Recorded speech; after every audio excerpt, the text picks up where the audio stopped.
That is a great question.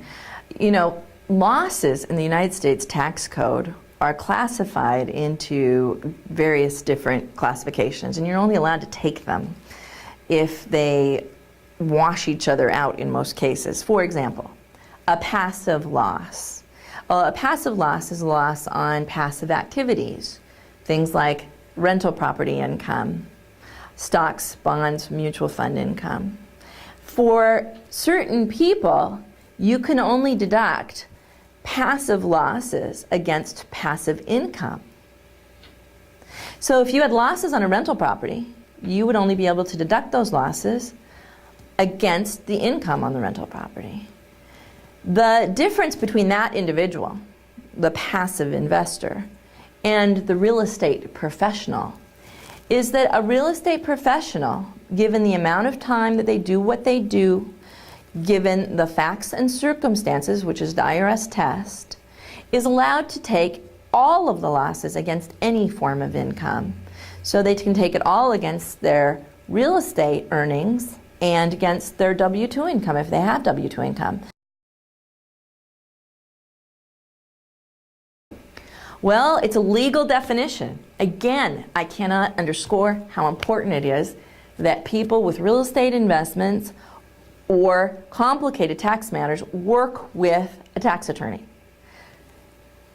It says in the United States tax code that a real estate professional is someone who works 50% of the time or more managing their real estate assets and has to do at least a minimum of 750 hours a year.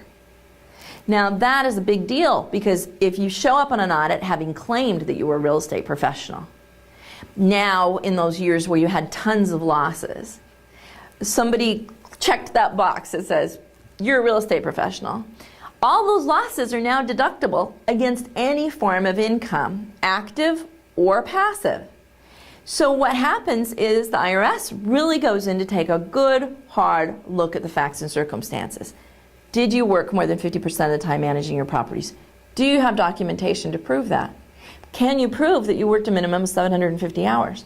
And this is a very big problem for many, many people. For instance, real estate agents many times claim they're real estate professionals because they're a licensed real estate agent. But they're not. The term real estate professional is a term of art within the United States tax code and the law. And being a real estate agent does not make you a real estate professional. So we have all these people out there who've checked this box and who then, voila, get to take those losses against every bit of income, including their spouse's W-2 income.